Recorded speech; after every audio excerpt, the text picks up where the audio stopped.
Beep. A respirator is keeping her breathing. Beep. But she's not showing any signs of Beep. neurological activity. Beep. She's dead. I'm Beep. sorry. I really am. When I was little, the great mystery wasn't how babies were made, but why.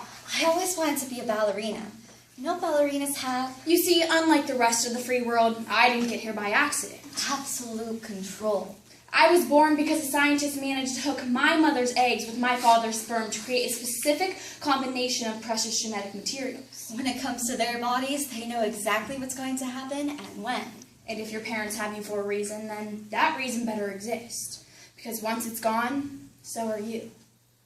My Sister's Keeper by Jodi Picoult. Anna, what's going on? I got a lawyer. Get rid of him.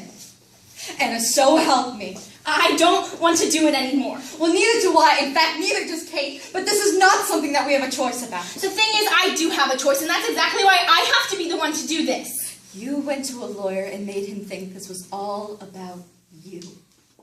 It's not. It's about us. It's about all of us. I don't want to do it. For God's sake, Anna, do you even realize what the consequences could be? Not too long ago, when Kate was in the hospital to get her kidneys checked out, a new nurse handed her a specimen cup and asked her for a urine sample. It better be ready when I come back for it.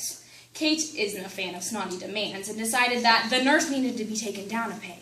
She sent me on a mission to the vending machine to get juice. And when I came back, she poured it into the cup and held it up against the light. I said it looks a bit cloudy. Better filter it through again. And then she lifted it to her lips and drank it down. The nurse turned white and flew out of the room. What do you think is the best way to die? I don't want to talk about this. Why? I'm dying. You're dying. Well, you are. I just happen to be more gifted at than you are. This is a stupid conversation. Maybe an airplane crash. Shut up, Kate! You know, there's just sleeping through it as you croak, but that's kind of boring. Shut up! You know, normal people don't sit around thinking about dying. Liar! Everyone thinks about dying! Everyone thinks about you! Die. Well, at least now you're telling the truth. Anna, your mother told me you wanted to drop the lawsuit. Did she lie to me? No. Then why did you lie to her? Because I love her. I'm sorry. I really am. I just can't give my kidney to my sister. Anna, no hospital in this country will take an organ from an unwilling donor. Who do you think signs off for it? The little kid being wheeled into the OR or her parents? You're not a little kid. You could surely make your objections known. Right, because when I complain about being sticked with the needle for the 10th time, it's considered standard operating procedure. And all the adults look around and smile and say that no one voluntarily asks for more needles. Today, it's the kidney. Tomorrow, it's something else. It's always something else. Mr. Fitzgerald, were there times that you and your wife disagreed about having Anna undergo medical procedures for Kate's benefit? Yes. At first, the doctor said all we needed from Anna was cord blood. It wasn't something the baby was ever going to need, and it certainly wasn't going to harm her. And at first, it worked too. Kate went into remission. And then she relapsed. And what did your wife say to make you change your mind? She said we were going to need bone marrow anyway. And how did that make you feel? You don't know what it's like until you have a child that's dying.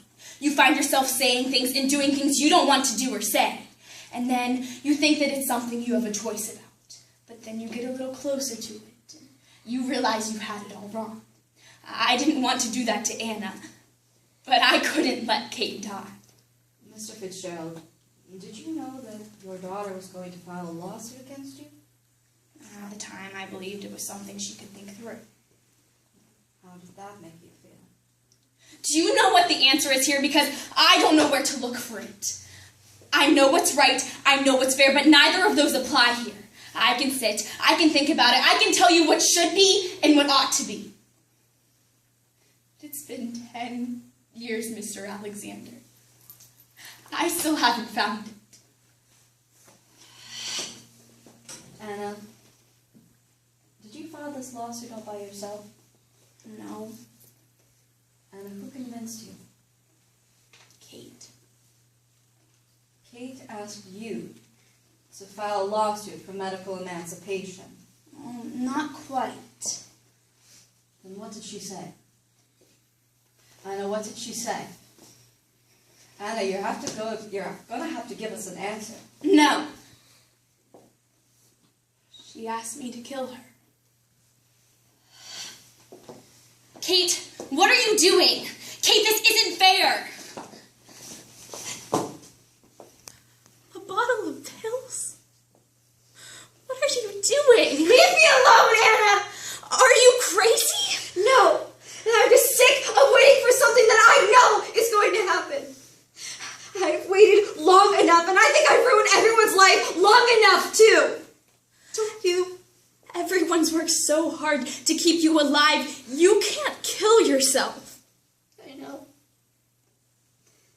I can't. I can't. Anna, don't do it. What are you talking about? Of course I'm going to do it. Anna, don't do it. It wasn't until I heard her a second time that I realized what she really meant. I don't want her to die, but I know she can't live like this. I'm the only one who can give her what she wants. I've always been the only one who can give her what she wants.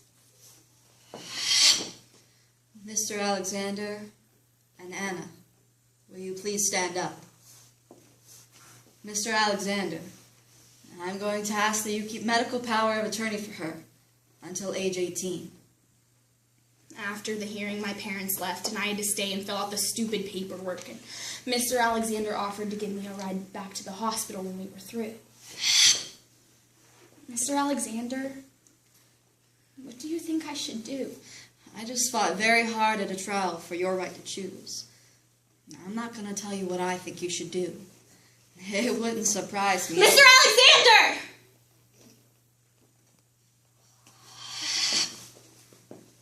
Beep. I'm sorry.